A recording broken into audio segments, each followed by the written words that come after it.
keluarga, masyarakat, bahkan dalam persekutuan jemaat. Kenapa kerukunan ini begitu didambakan oleh banyak orang? Karena kerukunan bisa menghadirkan sukacita, kedamaian, dan bahkan kesejahteraan.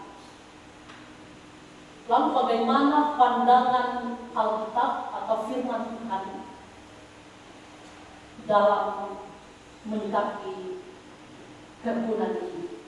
Atau apa maksud Alkitab, apa yang mau disampaikan firman Tuhan tentang kerukunan?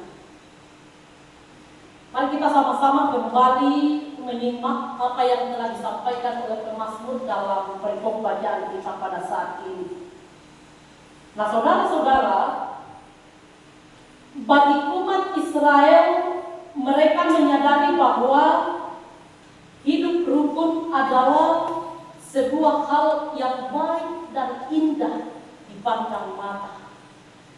Itu tersirat dalam ayat 1 pembacaan kita. Lalu di ayat 2 dan ayat 3, itu persaudaraan yang rukun diumpamakan dalam dua hal atau dalam dua perumpamaan. Yang pertama, minyak di atas kepala Harun, dan yang kedua, embun di gunung Hermon. Itulah dua pengandaian yang telah diterapkan oleh pemazmur dalam pembacaan kita pada saat ini. Nah, kenapa diumpamakan dengan minyak yang ada di kepala Harun? Harun ini adalah seorang imam. Nah, minyak yang ada di kepala Harun, minyak adalah sebuah benda kebutuhan masyarakat dalam konteks bacaan kita pada saat ini yang pada konteksnya memang sangat dibutuhkan dan begitu penting. Harga minyak pada waktu itu terbilang cukup mahal. Minyak bisa dipakai dalam memasak, bisa dijadikan obat, dan juga digunakan dalam ritual keagamaan, yaitu pengurapan. Banyak sekali kegunaan minyak yang memang sudah menjadi sebuah kebutuhan penting bagi umat Israel pada waktu itu. Nah, saudara-saudara, kenapa ini dijadikan sebagai perumpamaan? Karena itu berarti bahwa kerukunan itu bisa mendatangkan kelimpahan atau sesuatu yang berharga, sesuatu yang dijunjung tinggi dalam persekutuan di mana kerukunan itu diterapkan. Lalu yang kedua ialah embun di gunung Hermon. Embun bermakna kesegaran dan kesejukan. Sedangkan gunung Hermon adalah sebuah gunung tertinggi di Palestina. Puncak gunung itu ditutupi salju sehingga selalu ada embun di sana, di puncaknya. Dan oleh karena embun itu selalu menutupi puncak gunung Hermon, sehingga ada aliran air yang menitik titik demi setitik berjatuhan mengalir di daerah pegunungan itu, menjadikan tanah yang ada di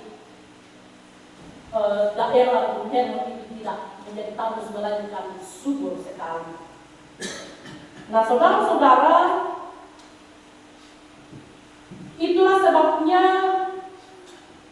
sehingga kerukunan itu diumpamakan dengan gunung yang ada di puncak gunung Hermon, karena telah mendatangkan kesejukan kepada sekitar gunung yang tandus itu, mendatangkan kehidupan yang baru, kesegaran, sebuah pengharapan, sehingga bukan hanya kematian yang ada di sana, melainkan kehidupan yang luar biasa.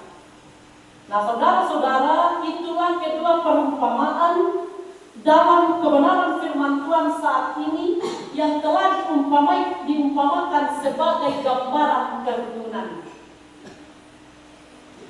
Kerukunan ini bisa kita jadikan sebagai dasar kehidupan dimanapun kita berada, baik dalam hidup bermasyarakat, dalam jemaat, apalagi ketika kita mampu terapkan dalam kehidupan rumah tangga. Dapat kita bayangkan ketika ada rumah tangga yang memang di sana tidak ada kerukunan sama sekali.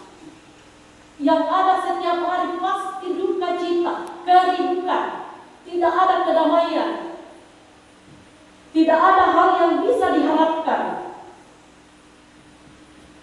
Tetapi begitu pun sebaliknya, ketika di dalam rumah tangga itu tetap diterapkan kehidupan yang rukun, maka tentulah